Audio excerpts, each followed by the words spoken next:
Friends, आज हम शुरू कर रहे हैं हड़प्पा संस्कृति के बारे में। हड़प्पा संस्कृति हमारा टॉपिक जो चल रहा था, लास्ट वीडियो में भी हमने पढ़ा, उसी को आगे कंटिन्यू करते हुए आज मैं आपको ये बताना चाहता हूँ कि बहुत सारे स्टूडेंट ये कहते हैं कि यार मेरा सिलेक्शन नहीं हो पाया, या मुझसे क्वेश्चन जो है वो पता नहीं कहाँ से पूछ लिया उन्होंने राजा के बारे में नहीं पूछा, उन्होंने पूछ लिया कि उनकी खेती में क्या होता था, या उन लोगों की व्यवस्थाएं किस तरह की थी, अर्थव्यवस्था कैसी थी, या उनका जो आर्ट एंड कल्चर था, इस पर क्वेश्चन पूछ लिया। तो मैं आज उसी पॉइंट पर लेकर आपको आता हूँ कि आप जब भी हिस्ट्री को पढ़ते हैं तो उसे सिर्फ एक कहानी ना समझें, आपको उसे किस संदर्भ में पढ़ना है ये ध्यान रखें। ये गिवन 4 पॉइंट्स मैंने आज डिस्कस करना चाहता हूँ आपके साथ। पहला पॉइंट होता है कि जब आप हिस्ट्री को स्टडी कर रहे हैं, चाहे सपोज कीजिए कि आप अलाउद्दीन खिलजी को ही पढ़ रहे हैं, तो अलाउद्दीन खिलजी ने राजनीतिक महत्व के क्या क्या इस्तेमाल किए, या क्या क्या उसने नीतियों का प्रयोग किया। ठीक है, आर्थिक रूप से उसने किन नीतियों का पालन किया, उसकी धार्मिक व्यवस्था क्या थी, और कला और संस्कृति उसकी क्या थी। तो ये सब कॉन्सेप्ट्स आपको हर एक युग में, हर एक पर्सनैलिटी जो भी आप स्टडी करेंगे, जितने भी आप कैरेक्टर्स को स्टडी करने वाले हैं, तो आप सभी पर्सपेक्टिव में कम से कम इन बिंदुओं पर विशेष ध्यान देंगे। ऐसे नहीं कि आप एक फिल्म देख रहे हैं और उसके कलात्मक पक्ष को देखते हुए आपको बस ये पसंद आ रहा है कि किसी अच्छी सी जो नायिका है वो कितने अच्छे से अभिनय कर रही है, तो उस अभिनय के साथ आपको ये भी देखना है कि वो फिल्म जो है उसके निर्माता कौन है, वहाँ पर सिंगर कौन है, जिन्होंने की म्यूज़िक दिया है वो कौन है। तो आपको क्या करना है, आप एक अच्छे ऑब्जर्वर होने चाहिए। जब आप कोई किसी का काल पढ़ रहे हैं तो आपको कम से कम उसकी राजनीति, आर्थिक व्यवस्था, धर्म और कला और संस्कृति के बारे में पता होना चाहिए। अभी जिन बच्चों को बिल्कुल बेसिक नहीं पता है, उन्हें मैं थोड़ा सा डिस्क्लोज़ करना चाहूँगा कि जैसे हम बात कर रहे हैं राजनीति की, तो राजनीति का मतलब क्या है। राजनीति यानी दो शब्दों राज प्लस नीति, इन दो शब्दों से मिलकर बना होता है। ठीक है, तो यहाँ राज से क्या मतलब है हमारा, राज से हमारा तात्पर्य राज्य से है। राज्य, पहले राज्य कौन होता था, जिस संदर्भ से हम शुरू करेंगे, पहले राज्य कौन था। राज्य वो था जिसके हाथ में टोटल सत्ता थी, यानी राजा। राजा ही राज्य था, दोनों में कोई डिफरेंस नहीं था। आज के काल में चीज़ें बदल गई हैं। आज आपको पता है डेमोक्रेसी है, डेमोक्रेसी का स्टेट अलग होता है, ऑटोक्रेसी अलग होता है, वो सब बातें आपको पता होंगी। मैं उतना डिटेल नहीं जा रहा हूँ, फिर भी आपको राजनीति के संदर्भ में कुछ बातें बतानी जरूरी है।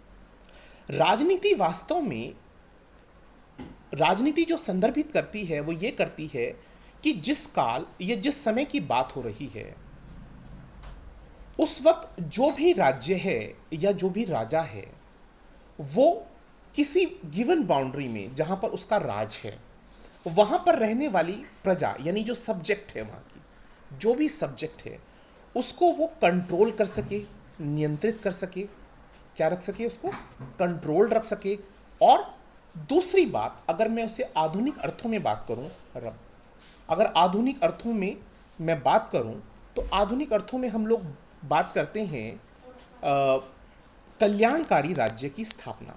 क्या कहते हैं, कल्याणकारी राज्य की स्थापना। जो बच्चे थोड़ा बहुत पॉलिटिक्स पढ़ रहे होंगे या संविधान पढ़ा होगा तो ये शब्द उन्हें मिल गया होगा, कल्याणकारी राज्य की स्थापना। अब ये कल्याणकारी राज्य क्या होता है, तो वास्तव में राजनीति का जो मंत्रा है वो ये है कि राजा ये सोचे, ऐसी नीति का इस्तेमाल करे कि जो उसकी सब्जेक्ट है, उसकी जो प्रजा है, उसकी स्थिति पहले से बेटर हो सके, पहले से अच्छी हो सके।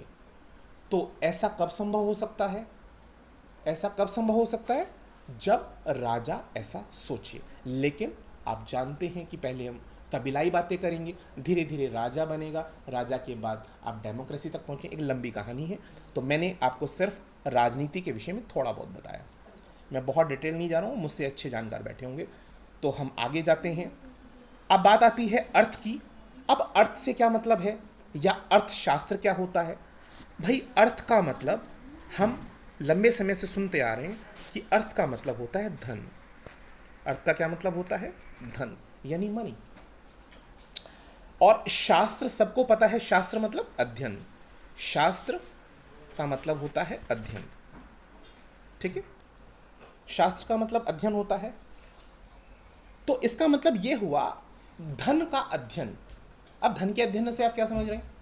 धन के अध्ययन से मतलब यह है कि हम ऐसी कौन सी पॉलिसीज इंप्लीमेंट करें, वो कौन सी पॉलिसी हम लगाएं कि आज की दशा के हिसाब से, या जो भी हमारी कंडीशन है, उस कंडीशन में हम ऐसा उत्पाद डेवलप करें जिसकी खरीद फरोख्त से हमें लाभ हो सके, हमें मतलब राज्य को लाभ हो सके।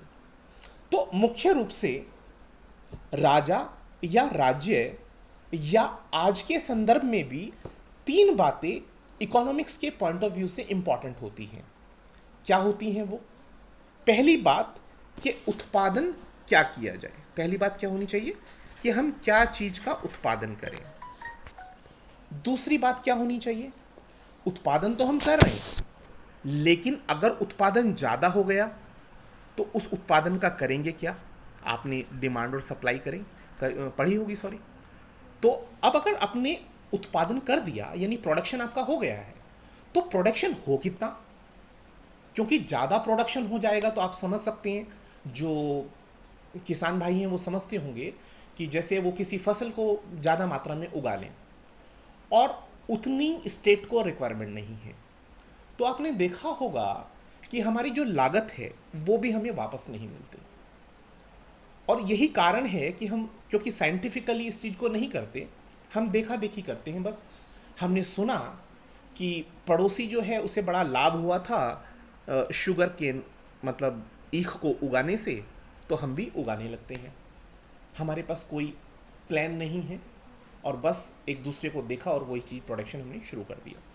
लेकिन हमारी कम्युनिटी में लोग तो उतने ही हैं, लोग तो बदलेंगे नहीं, तो अब सप्लाई होगी नहीं, तो यानी प्रोडक्ट वेस्ट हो जाएगा। तो पहली बात मैंने क्या बताई कि उत्पादन क्या किया जाए, दूसरा कितना उत्पादन किया जाए, और तीसरी चीज होती है किसके लिए उत्पादन किया जाए।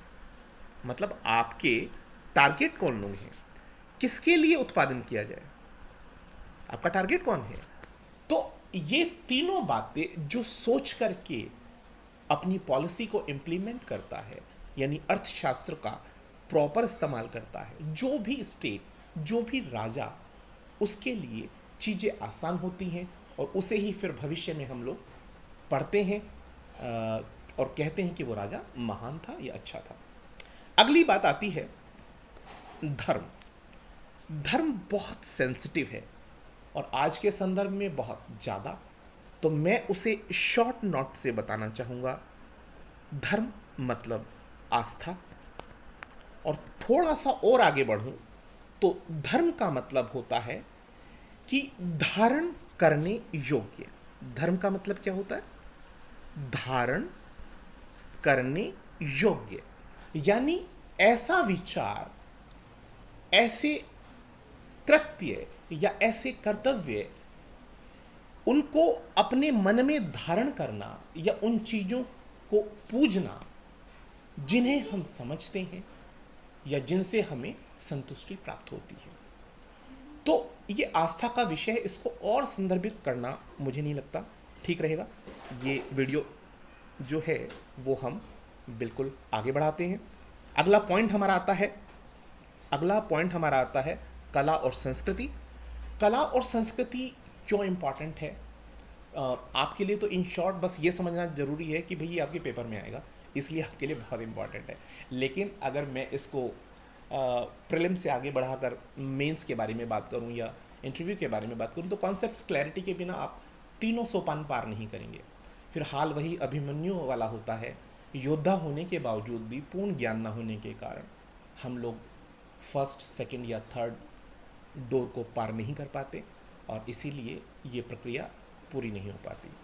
तो इसलिए पूरा ज्ञान, कॉन्सेप्ट का क्लैरिटी बहुत इंपॉर्टेंट है। मैं थोड़ा सा बताना चाहूँगा, ज़्यादा नहीं, बस ब्रीफ करने वाली बात है। कला और संस्कृति क्या है? आपको मैंने एक दिन पहले भी बताया था कि प्रेम तब तक उत्पन्न नहीं होता जब तक पेट छका ना हो। इसी तरह राज्य के अंदर ये ललित कलाएं या ललित कलाओं को तब तक प्रश्रय नहीं मिलता। यानी प्रश्रय समझते हैं आप लोग? प्रश्रय का मतलब जो भी राजकवि बनाए जाते हैं या चित्रकार बनाए जाते हैं या वटेवर, सारंगी वादक हों या कोई नॉवलिस्ट हों या साहित्य काव्य कुछ भी लिखने के लिए जब हम किसी को अपॉइंट करते हैं तो हमें वेजेस देनी होते हैं, उन्हें तनख्वाह देनी होती है। तो वो तनख्वाह हमें कब निकाल पाएंगे हम? जब हमारे राजकोष में सरप्लस अमाउंट होता है। तो ये सारी क्रियाविधि अगर कहीं चल रही हैं तो हम समझ सकते हैं कि वो राज्य अच्छा है, वो अपने प्रिंसिपल्स पर खड़ा हुआ है। और यही वो तरीके हैं जिससे हम पता लगाते हैं कि वो राज्य अच्छी स्थिति में था या नहीं था। तो हम आगे बढ़ते हैं। बहुत डिटेलिंग नहीं करता हूँ, बहुत सारे पॉइंट्स में सब डिवीज़न हो सकता था, लेकिन मैंने बहुत शॉर्ट में निपटाने की कोशिश की। आगे बढ़ते हैं।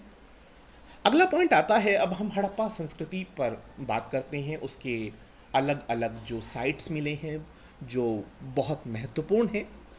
तो प्रीलिम्स के हिसाब से तो बस इतना ही आप याद रखें कि हड़प्पा एक साइट है जो बहुत इंपॉर्टेंट है।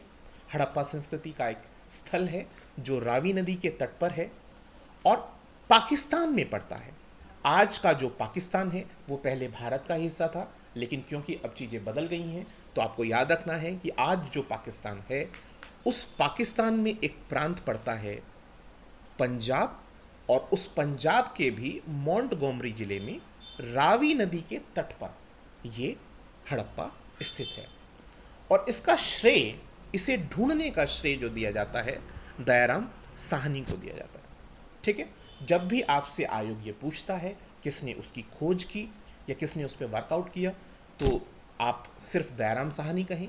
जब तक कि वो आपसे डिटेल्ड क्वेश्चन नहीं पूछता है, वो भी बताऊंगा मैं आपको, मैं इसलिए क्वेश्चन दूंगा आपको। ये 1921 में पॉसिबल हो पाया जब सर जॉन मार्शल महानिदेशक बने थे किसके? पुरातत्व सर्वेक्षण विभाग के। ठीक है, तो तब आपके हड़प्पा की खोज की गई। हड़प्पा के बारे में एक्चुअली 1826 में सर मैनसन ने बता दिया था, लेकिन वो मैं बाद में बताऊंगा, अभी रुक जाइए। आप पहले हड़प्पा के बारे में बस इतना याद रखें। दूसरा पॉइंट हमारा आता है मोहनजोदड़ो। मैंने दोनों साथ ही ले लिए क्योंकि पिगट महोदय ने इन दोनों को क्या कहा था? एक विस्तृत साम्राज्य की जुड़वा राजधानियां कहा था। ठीक है, ये एक नंबर में कभी आ सकता है, सॉरी एक नंबर क्या, एक क्वेश्चन में आ सकता है। आगे आता है आपका मोहनजोदड़ो या मोहनजोदड़ो। ये भी आज के पाकिस्तान के सिंध प्रांत में, कौन सा प्रोविंस पड़ता है? सिंध। इस सिंध प्रांत में लरकाना एक डिस्ट्रिक्ट है। लरकाना जिले में सिंधु नदी के पास स्थित है। कहाँ पर है? सिंधु नदी के पास स्थित है। और इसका श्रेय मिलता है राखालदास बनर्जी, या कहीं पर आर.डी. बनर्जी लिखा होगा तो एक ही बात है। वो 1922 में, मतलब सक्सेसिव ईयर्स आपको याद रखना है इनको। ठीक है, 1921 और हो गया होगा याद, 1921 है 1922। ठीक है, आगे बढ़ते हैं। इसके बाद मैंने मैप इस्तेमाल किया जिससे कि आपको याद आ जाए। ये इंडस वैली सिविलाइजेशन है जो आप देख रहे हैं। यहाँ पर ये हड़प्पा पड़ता है।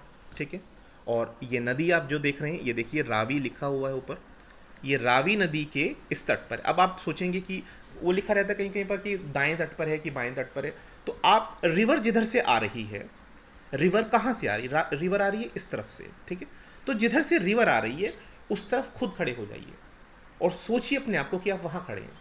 तो आपका जो बायां हाथ है उसे हम बायां छोर कहेंगे और जो दायां हाथ है उसे दायां छोर कहते हैं। तो क्योंकि आप देख रहे हैं कि हड़प्पा इसके बाईं तरफ है तो इसलिए इसको कहेंगे कि बाएं छोर पर है रावी के। Is it clear? और मोहनजोदड़ो जो है आपका आप थोड़ा आगे बढ़ते हैं तो आप आगे बढ़कर देखिए, आप ध्यान से देखिए, ये इंडस है आपकी, और ये आप देखिए सिंधु नदी के राइट हैंड की तरफ है, तो ये दाएं सिरे पर है सिंधु नदी के। Is it clear? बस मैप दिखाने के लिए लोकेशन याद हो जाए। आगे बढ़ते हैं। अब बात आती है हड़प्पा के बारे में कि हड़प्पा की खोज का क्रम क्या था। एक्चुअली हड़प्पा के बारे में मैंने आपसे एक दिन पहले भी शायद डिस्कस किया है कि जब रेलवे लाइन बिछानी थी तो उस वक्त कुछ ईंटों को निकाला गया, जिससे कि जो वास्तव में स्ट्रक्चर था वो थोड़ा सा डैमेज हो गया, और इसीलिए मैं वहाँ से कोई मतलब संपूर्ण वो मिलता नहीं है, जो भग्नावशेष होते हैं, अब टूटे हुए अवशेष ज़्यादा हैं। तो हड़प्पा के टीले का उल्लेख जो है वो पहली बार 1826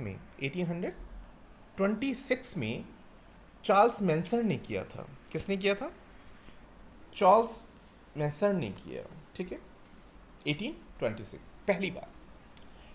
और 1853 और 73 में जो अलेक्जेंडर कनिंघम थे, सर अलेक्जेंडर कनिंघम, सभी लोग जानते होंगे उनके बारे में, तो शुरुआत में पुरातत्व के निर्देशक वही थे। उन्हें भी कुछ पुरातत्व वस्तुएं मिली थी वहाँ से। आफ्टरवर्ड 1912 में एक और पर्सनैलिटी थे, जे एफ फ्लीट जो थे, उन्होंने भी कुछ चीज़ों को, कुछ सामग्रियों को वहाँ से प्राप्त किया हड़प्पा साइट से। और आपने पढ़ा होगा विलियम जॉन्स के बारे में, उन्होंने एशियाटिक सोसाइटी की स्थापना की थी। नहीं पढ़ा है तो कोई बात नहीं, आप देखिए, रॉयल एशियाटिक सोसाइटी थी, और एशियाटिक सोसाइटी का अपना एक लेख होता था, पत्रिका होती थी। उस पत्रिका में इन्होंने लेख लिखा इन्हीं सब चीज़ों के बारे में, यानी उन्होंने मेंशन किया था हड़प्पा को। लेकिन श्रेय इसको कब मिलता है? श्रेय इसको मिलता है क्योंकि इनका मानना ये नहीं था कि बहुत इंपॉर्टेंट चीज़ है कुछ।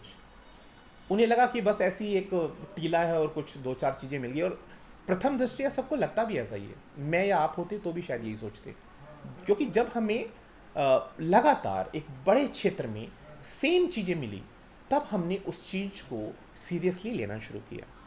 तो जॉन मार्शल के समय जब वो पुरातत्व सर्वेक्षण विभाग के महानिदेशक बने, तो 1921 में उन्हीं के निर्देशन में सर राय बहादुर दयाराम साहनी ने उत्खनन कार्य किया, और आप जानते हैं इन्हें श्रेय दिया जाता है। अभी मैंने बताया इनके बारे में। हम आगे करते हैं इसके बारे में डिस्कस। एक्चुअली रियल पिक्चर में इसमें ऐड करना भूल गया, लेकिन आपको थोड़ा बताऊंगा तो आपको क्लैरिटी हो जाएगी। या किसी एनसीईआरटी बुक को आप रेफ़र कर लें तो उसमें हड़प्पा की नगर आयोजना दी हुई है, तो आपको क्लैरिटी हो जाएगी, ठीक है क्या कि हड़प्पा हो या मोहनजोदड़ो हो, तो इन नगरों में क्या होता था, नगर का डिवीजन दो पार्ट्स में होता, दो मेजर पार्ट्स में डिस्ट्रीब्यूट कर दिया जाता था। एक जो वेस्ट की तरफ पड़ रहा था, उसे क्या कहते थे? नगर दुर्ग। क्या कहते थे? नगर दुर्ग। ये आकार में छोटा होता था लेकिन ऊंचा होता था। क्या होता था? एक फोर्ट की तरह, एक दुर्ग की तरह ऊंचाई पर बना होता था, ठीक है। इसे माउंट एबी का नाम दिया गया था। मार्टिमर व्हीलर ने बाद में, मैंने पूरा क्लियर नहीं किया आपको, माधव स्वरूप वत्स ने भी किया इसमें काम, मार्टिमर व्हीलर साहब ने भी किया, पर उतना डिटेल्ड अभी जाने की ज़रूरत नहीं, आप खुद भी स्टडी करेंगे तो क्लैरिटी हो जाएगा। तो मार्टिमर व्हीलर साहब ने इसको नाम दिया था माउंट एबी। और एक आपका निचला नगर पड़ता है, ये वाला जो जोन है, इसे निचला नगर कहते हैं, जो कॉमन मैन्स के लिए होता था, कॉमनर्स के लिए रहने का प्लेस था, ठीक है। तो ये आपको मैंने क्लैरिटी किया कि जो भी नगर थे उनका डिवीज़न कैसा था, वो दो पार्ट्स में था, ठीक है। और दूसरी बात, यहाँ पर जो इम्पोर्टेंट चीज़ें मिली हैं, जो सोचने का विषय है या ध्यान रखने का विषय है, वो क्या क्या है? एक तो अन्नागार की हम बात करेंगे, ठीक है। एक आपका कब्रिस्तान पड़ता है 837 मार्क किया गया है, जिसको माउंट एबी मैंने बताई दिया आपको, दुर्ग टीले को कहते हैं, और श्रमिक आवास। ये चार चीज़ें हैं। यहाँ पर मोहनजोदड़ो की तरह ग्रेट बात नहीं दिखाई देता, बड़ी बड़ी विशाल इमारतें, मतलब स्ट्रक्चर भग्नावशेष नहीं दिखाई देते।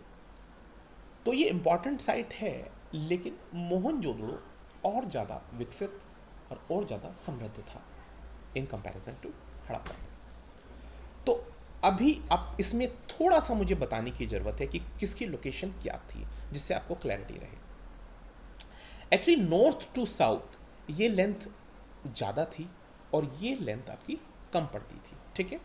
ये अप्रॉक्स 415 था और दूसरा मैं थोड़ा भूल रहा हूँ, शायद 195 मीटर के आसपास था, ठीक है, जो लेंथ थी इसकी, सॉरी ब्रेथ, ठीक है।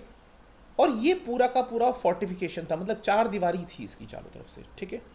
इसको अच्छे से इसकी चार दीवारी की गई थी, ठीक है। और आप ये समझिए, जो मैंने नदी दिखाई है, ये नदी, अब समझिए इसको, ये नदी है। इस नदी के पास कुछ ग्रेनरी के हमें क्या मिले हैं, हमें ग्रेनरी के प्लेसेस मिले हैं, ठीक है। और ये जो ग्रेनरी के प्लेसेस हैं, ये प्लेसेस कैसे थे? ग्रेनरी के जो प्लेसेस थे वो 6-6 की पंक्तियों में बने हुए थे। कैसे बने हुए थे? 6-6 की पंक्तियों में बने हुए थे, ठीक है। और उसी के साउथ की तरफ यहाँ पर वृत्ताकार या गोलाकार कुछ ऊंचे चबूतरे बने थे, यानी इसके पीछे की तरफ यहाँ पर मान लीजिए जैसे चबूतरे बने हुए, ठीक।